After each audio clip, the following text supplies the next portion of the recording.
Apa yang diminta oleh seseorang ketika dia telah selesai ditanya oleh malaikat di dalam kuburnya?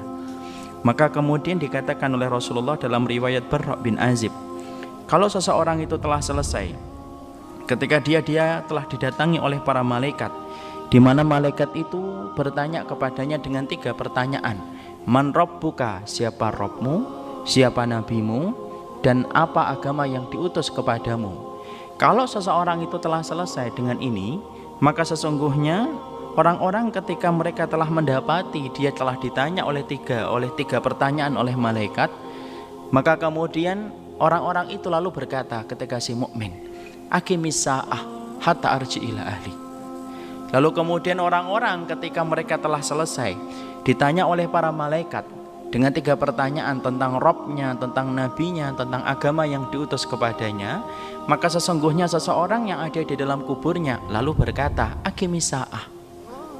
Kalau tadi minta disegerakan untuk bertemu dengan alam barzah, ketika dia sudah selesai berada di alam barzah, ketika dia mendapati mampu menjawab pertanyaan yang diberikan oleh malaikat dengan pertolongan Allah, yusabbitullahu alladhina amanu bil qawli tsabit fil hayati dunya wa fil akhirah. Allah teguhkan hati, Allah teguhkan lisan orang yang beriman dalam kehidupan dunia dan di akhirat. Salah satunya ketika dia mampu menjawab pertanyaan para malaikat di alam kuburnya. Selesai, dibukakan pintu antara dia dengan surga, didatangi dia dengan orang yang begitu tampan dan rupawan yang berkata, ana amaluka salih, saya ini adalah amalmu yang salih. Setelah dia melihat batasan surga yang tidak ada batasannya, dia melihat teman yang rupawan yang menunjukkan amal salihnya yang akan mendampingi dia sampai hari kiamat, maka orang itu lalu berkata, aqimis sa'ah, tolong ya Allah cepat tegakkan hari kiamat, hatta arji ila ahli, sampai kemudian aku bertemu dengan keluargaku kembali. Jadi ini menunjukkan kepada kita, Masya Allah, sesungguhnya kenikmatan bersama dengan keluarga itu kenikmatan yang besar. Sampai ketika orang itu pertama kali ketika mereka telah mampu menyelesaikan ujian di dalam alam kuburnya, setelah dia mampu menyelesaikan ujian di dalam alam kuburnya, barulah dia teringat dengan keluarganya. Makanya dia kemudian berkata kepada Rabbnya, aqimis sa'ah ya Rabbi, tolong tegakkan hari kiamat cepat wahai Rabbku, hatta arji ila ahli, sampai aku bertemu kembali dengan keluargaku. Jadi Masya Allah, inilah kenikmatan yang Allah berikan kepada keluarga. Ternyata pertemuan-pertemuan yang berlangsung antara kita dengan ibu kita, pertemuan kita dengan bapak kita, merupakan pertemuan-pertemuan yang membekas sampai ketika orang itu meninggal dunia. Ketika mampu menyelesaikan ujian di dalam alam kuburnya, yang pertama kali diminta adalah supaya dia bertemu dengan keluarganya.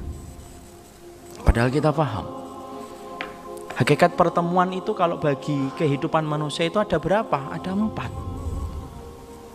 Hakikat pertemuan dan perpisahan dalam kehidupan kita itu hakikatnya ada 4. Ini kita harus paham dulu ya, supaya kemudian kita mampu untuk menjelaskan hadis yang tadi. Hakikat pertemuan dan perpisahan kita itu ada 4. Yang pertama adalah bertemu di dunia tetapi tidak pernah bertemu di akhirat. Siapa mereka-mereka yang dipertemukan oleh Allah di dunia tetapi tidak akan pernah bertemu lagi di akhirat? Yaitu adalah orang-orang kafir, orang-orang musyrik, orang-orang yang memiliki penyakit kemunafikan yang mengeluarkan ia dari agama Allah. Maka sesungguhnya orang yang semacam ini mereka ketemu di dunia tetapi tidak akan pernah ketemu di akhirat. Sebagaimana Rasulullah tidak akan bertemu kembali dengan Abu Thalib, sebagaimana Abu Thalib tidak akan bertemu dengan Abu Jahal, dan sebagaimana Abu Jahal tidak akan bertemu dengan Abu Lahab, dan sebagaimana Abu Lahab tidak bertemu dengan istrinya Ummu Jamil. Kenapa? Karena hakikatnya pertemuan bagi orang kafir, mereka ketemu di dunia tetapi tidak akan pernah ketemu di akhirat.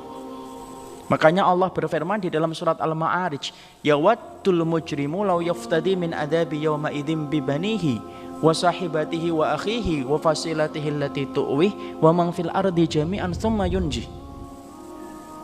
Orang kafir itu mereka berandai-andai kelak pada waktu hari kiamat, ketika mereka telah melihat neraka begitu nyata ada di hadapan mata mereka, yang selama ini mereka dustakan, yang selama ini mereka kufuri, tiba-tiba mereka melihat azab neraka itu betul-betul nyata di pelupuk mata mereka.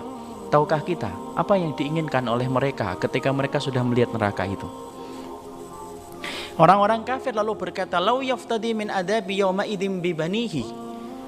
Mereka kemudian berandai-andai, cobalah kami mampu menebus diri kami dari adab Allah ini walaupun dengan anak-anak kami, dengan istri-istri mereka, dengan keluarga-keluarga besar mereka yang dulu melindungi mereka ketika di dunia. Wa man fil ardi jami'an tsumma yunji, dan semua orang yang pernah mereka kenal di atas muka bumi, maka mereka ingin sekali menebus dirinya supaya tidak mendapatkan adab Allah dengan dia menebus dirinya dari semua orang yang menjadi keluarganya. Jadi orang kafir ketika mereka kelak pada waktu di hadapan Allah Subhanahu wa taala, sesungguhnya orang-orang kafir itu menggadaikan keluarga mereka, tidak ingin ketemu. Maka sesungguhnya ada seorang ayah menggadaikan anaknya, "Ya Allah, ini anakku, ini istriku, ini keluarga besarku, ini orang-orang yang aku kenal, ya Allah. Azab mereka, siksa mereka, masukkan mereka ke dalam azab jahanam yang begitu pedih di hadapanku ini. Tetapi satu, selamatkan saya dari azab Allah."